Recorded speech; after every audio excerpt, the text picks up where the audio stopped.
Would you raise your right hand? Do you swear or affirm the testimony you're about to give is the truth, so help you God? Yes, ma'am. Okay, you can be seated, and then would you state your name for the record and spell your first and last name? Cammy Back, And spell your first and last name, please. CAMMYBACK. Go ahead, prosecutor. Thank you. Ms. Back, I'm going to ask you to keep your voice nice and loud for me, okay? Okay. Now, is it true, Miss, that you work at a retail store that sells firearms? Yes. And that's in Oxford, Michigan? Yes. Okay. How long have you worked there? 4 years. Okay. What's your current title? Office manager? Have you always been the office manager? No.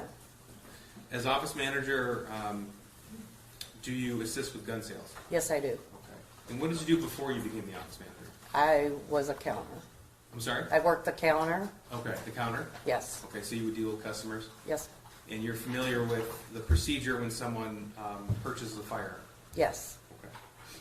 Okay. Now, there is a specific process when somebody purchases a handgun, is that correct? Yes. Could you tell us a little bit about that, please? So when you come in to purchase a firearm, whether it's a handgun or a long gun, we have to have your ID. You have to fill out a 4473. What's that? It's a federal firearms form for the Okay. customer. Once that is done, myself or whoever will run a NICS check on the computer. Okay, can you tell us what that is? That is where you send it over to, I just lost my train of thought. To the FBI, and then Okay. they take it from there. Okay. Do you know what happens with that when you I send do it to the not. FBI? Nope. So you take this information in, and the customer fills out certain forms, and you send that off? Yes. Okay. And how long does that process usually take? Sometimes it could take seconds, sometimes it could take up to 30 minutes Okay. or longer. Is someone able to walk in and buy a firearm, or to buy a firearm and walk out with that gun purchase that day?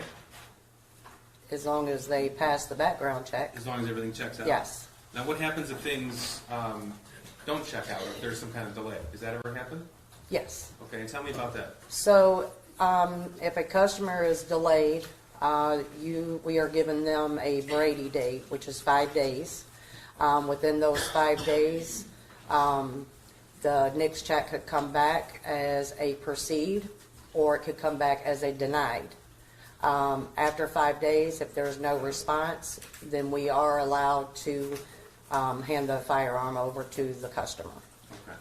Do you know the circumstances in the background why somebody might be approved or denied? I do not. Okay.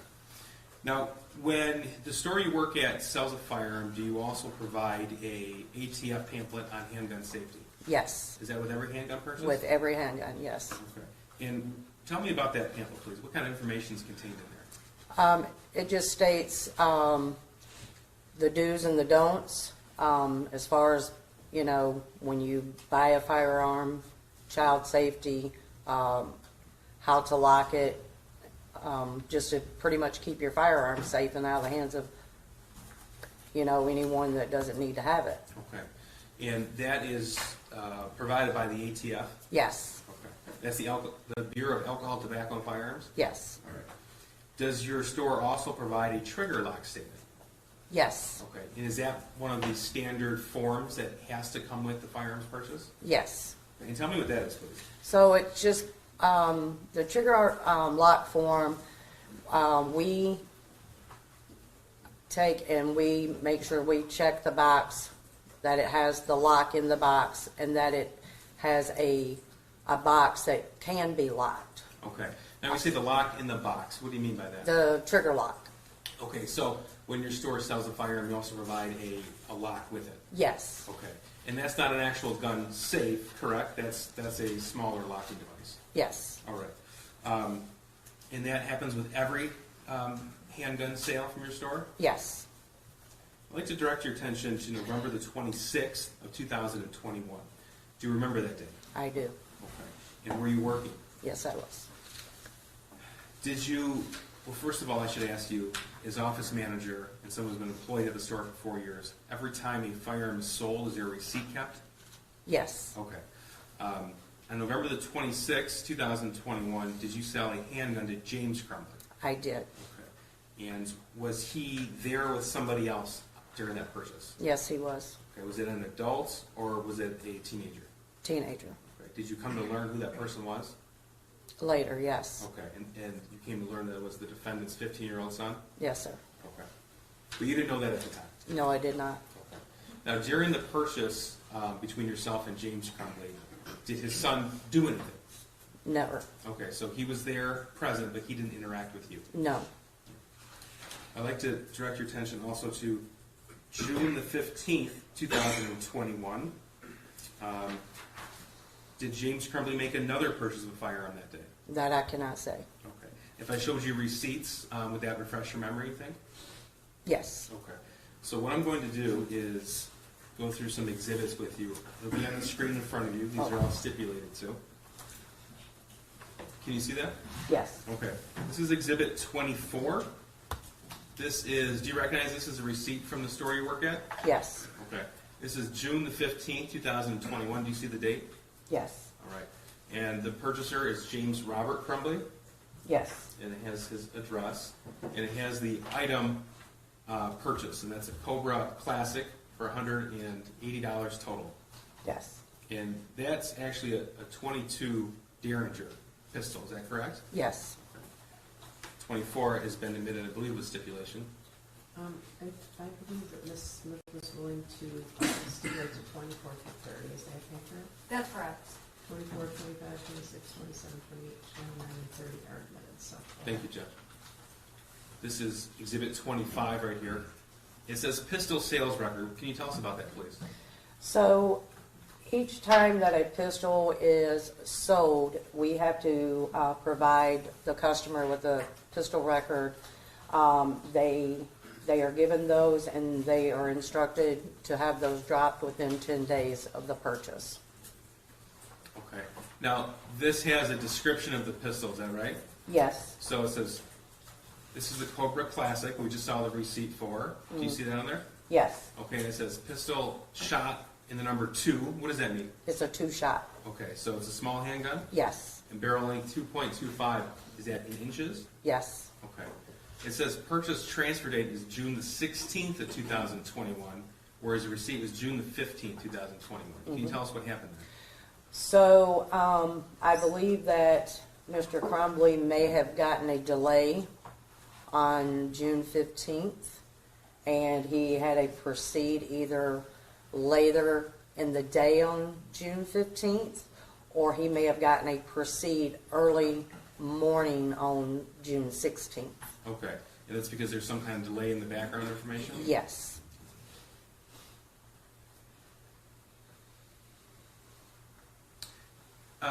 Ms. Bagg, is it true that some handguns sold by the store actually come with their own cable locks, not just from the retailer themselves? Yes. Okay, so whereas on November the 26th, you provided a lock, not every handgun has to be provided a lock by your store. Yes, Because it does. Because the manufacturer gives the lock themselves. Yes. Okay, so I don't think that was clear, so I just want to back up for a second. So some guns that come in from the manufacturer do not provide locks. We Okay. have to provide those. Got it. Sorry. Okay, no, that's okay. No, Okay. that's my fault, not yours. The 6 Hour, for example, they do not provide their own locks, is that right?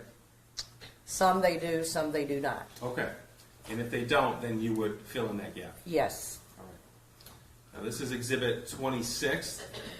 This is a receipt, James Robert Crumbley, June the 16th. And this is the Kel-Tec P17 22 LR, total price $349. Do you see that? Yes. Okay, this is Exhibit 26. And again, this is June the 16th. That's the day that he would have received the Derringer. Yes. You're right? Okay. And here's Exhibit 27, which is the actual pistol sales record. And again, purchase transfer date June 17th of 21. So there was a delay in this purchase as well? Yes. Okay. And this description is, it's a 16-shot, barrel length is 3.8 inches. Yes. So it's bigger than the Derringer. Yes.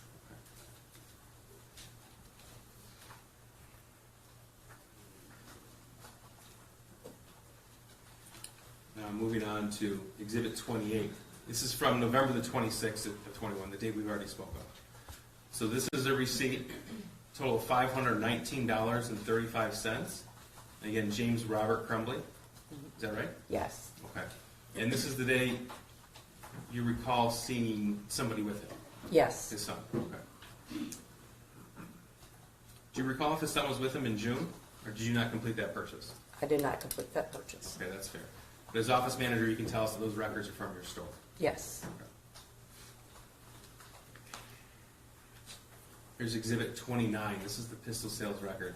And this is from the Sig Sauer on November 26th, is that right? Yes. Okay, so this is a 15 shot and it's 3.75 inch barrel. Yes. Is that right? Okay. And he walked out with that gun on November the 26th, 2021. Because that's the date that we have right there? Yes. Okay.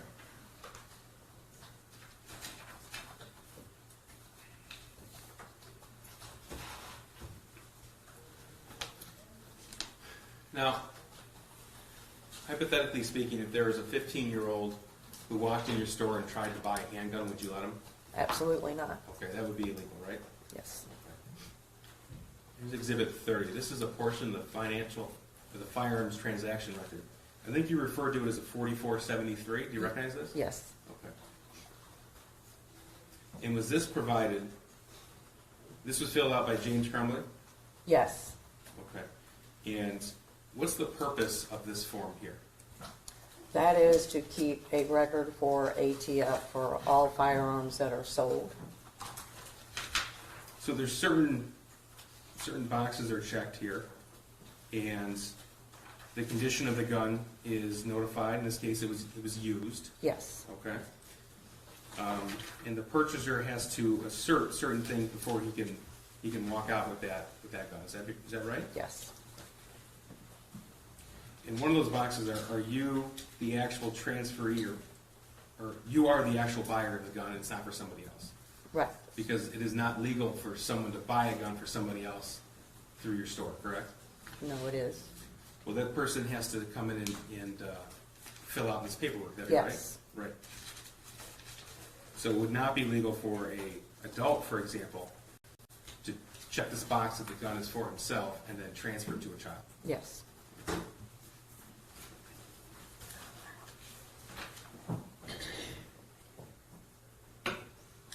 Can you tell us the difference between a cable lock and a trigger lock? So a cable lock, you have to take the slide off of the pistol and run the cable through the barrel and bring it out and to lock. Trigger lock goes directly on the trigger. Okay. And do you recall what was provided to James Crumbley on November the 26th? I believe it was a cable lock. A cable lock, okay, so it looks like a rope. Yes. And then at the end of the rope, there is a locking mechanism, Yes. and then that's fastened by a key. Would that be right? Correct. Yes.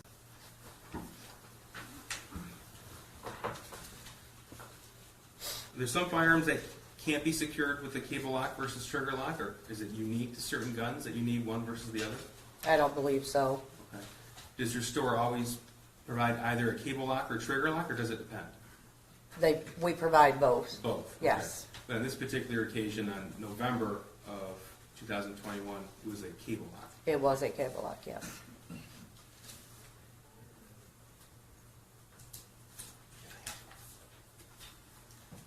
I have nothing further. Oh, hang on one second. Sorry. Thank you, Judge. Nothing further. Cross. Thank you, Your Honor. I just want to go back through the exhibits. Would it be easiest if I had the prosecution go back through them if I ask, or is it easier if I just transfer it to my laptop? Okay, I can use these. Okay. Can you put up exhibit number 24, please? Just so that the jury can see it. And if you want, I can put it on my computer. I have them. Oh, we have another flash drive, don't we, that we provided to the defense? I have them on my computer. Do you want me to take the reins and use my laptop? Yes. Yes. Okay. Your Honor, we just need to switch this over then. Oh, gosh, that's fine. Hit that button, and then I've got to plug in my.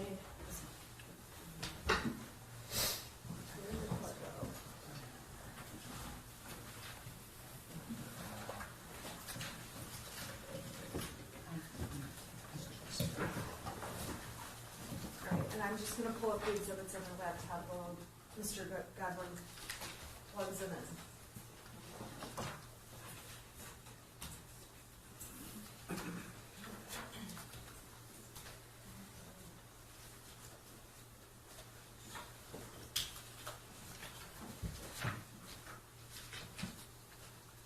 Okay. Good afternoon. My name is Shannon Smith and I represent Mrs. Crumbley. I'm going to ask a couple of questions, and if I ask anything confusing, can you please just slow me down and let me know? Sure. Okay, thank you. It's not my job to confuse you. I want to make sure you understand each question I ask. Okay. The first exhibit the prosecution showed, Exhibit 24, which was admitted, is a receipt for a Derringer gun. And I just want to be clear that Derringer gun was purchased by James Crumbley, correct? I cannot say.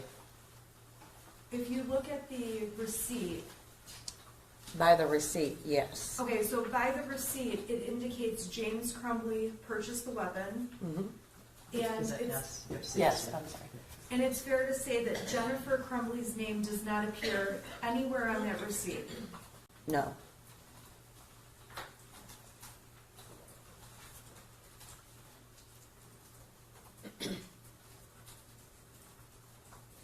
Okay. We talked about Exhibit 25, the pistol sales record. And this was the pistol that was bought back in June of 2021. On this receipt, on this pistol sales record, James Crumbley is the person who purchased this pistol. Is that correct? Yes. Jennifer Crumbley's name does not appear anywhere on this pistol sales receipt, correct? No. I'm sorry? No. Thank you.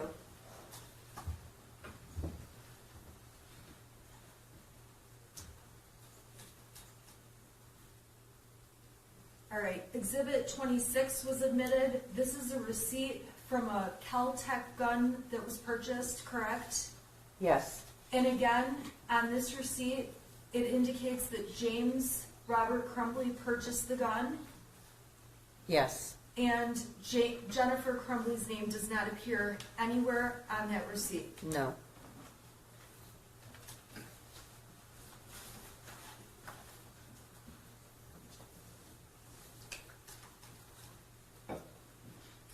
All right, I'm turning to Exhibit 27, which was admitted. This is the pistol sales receipt from the Kel-Tec that we just talked about in the prior receipt. I'm sorry, this is the sales record. The sales record indicates James Crumbley bought this gun, Yes. okay? And Jennifer Crumbley's name is not listed as the purchaser, or she's not anywhere on this record, correct? Yes.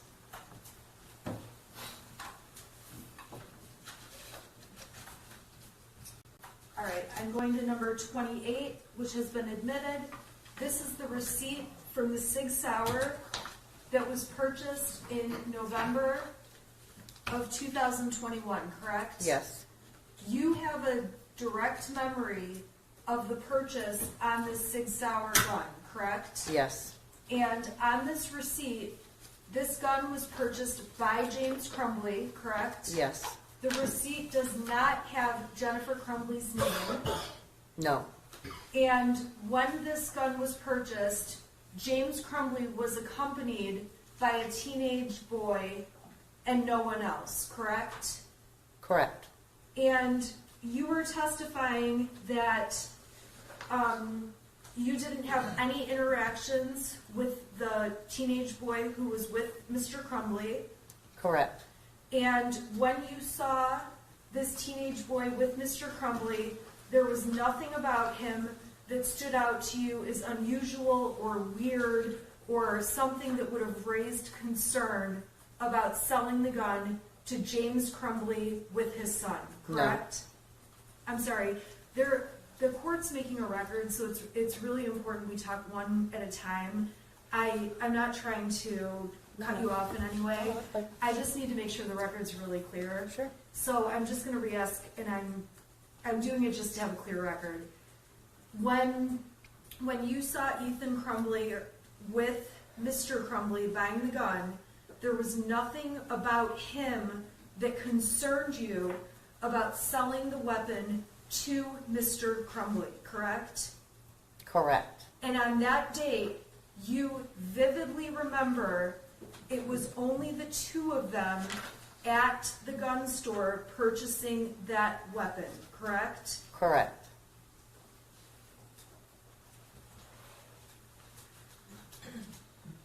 And again, on Exhibit 29, this is the pistol sales receipt. Jennifer Crumbley's name does not appear anywhere on the pistol sales receipt, correct? Correct.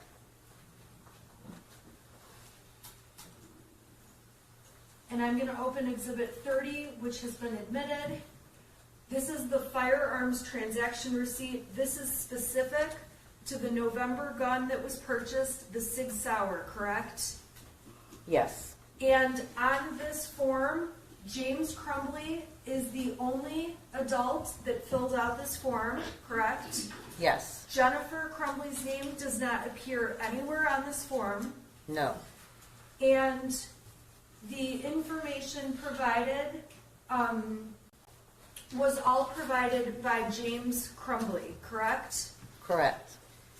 And you cannot sell a weapon to a 15-year-old who walks into your store if they came in and wanted to buy a gun, correct? Correct.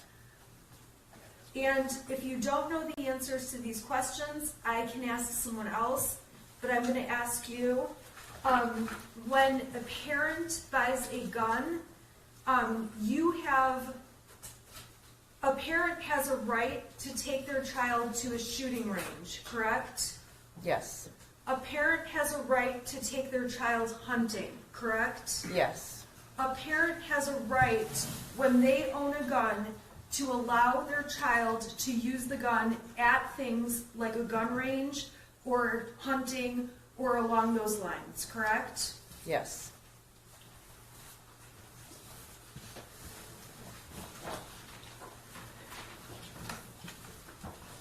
You testified that with the Sig Sauer gun, it did not come from the manufacturer with a lock, correct?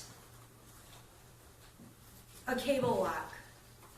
That was a used gun. Okay, so the used gun did not come with a cable lock in the case, correct? It may have. If it didn't, you provided a cable lock Yes. to that gun. Yes.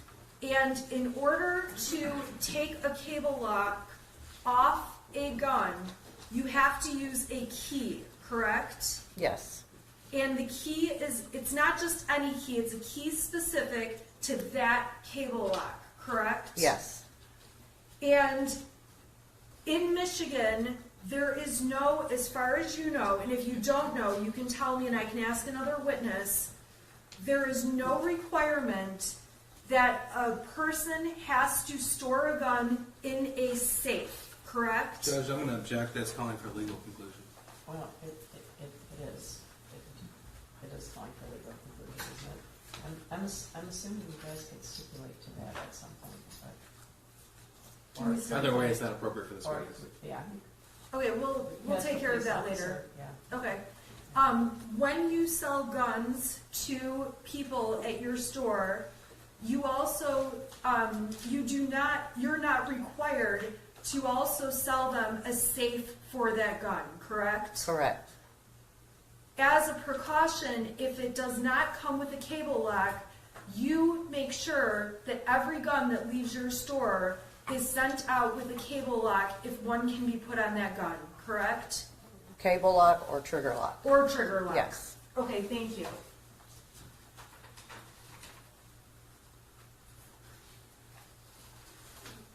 There is not any time that you recall seeing Mrs. Crumbley at the store looking at guns, considering buying a gun, anything along those lines, correct? Correct. And of course, I don't expect your memory's perfect. I'm just asking by recollection, you don't recall that Mrs. Crumbley was in there. She was not, no. It's also not illegal for a father to bring children in or a teenager in with them to purchase a weapon, correct? Correct. Mr. Crumbley is not the only person who has ever been in the store purchasing a weapon with minors present, correct? Correct. And there is nothing that when you come to the door of the store that says minors cannot enter the store or look at what you have in terms of your stock, correct? Correct. May I have just a minute? Sure.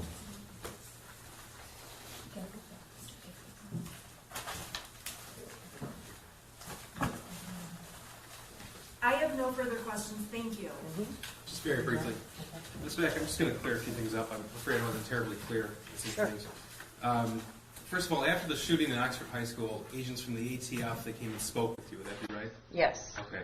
And ATF, that's the government agency that sort of regulates the firearms transactions. Yes. Okay, at least to your understanding. Yes. Okay. And when you, well, first of all, let me ask you this. Do you recall on November the 26th when that Sig Sauer was sold to James Crumbley, if he shopped around at all or if he went right to that gun? He went right to that gun, And did he make any statements about that? that he had had his eye on Your it Honor, for some I time. would object to the hearsay of the co-defendant who's not present in this trial. It's not offered to the truth of the matter, sir, to judge. It's offered to show that he went right for that gun. Well, I guess he asked whether or not he looked around. Right? He didn't look at anything else. No, ma'am. Thank you, Judge. And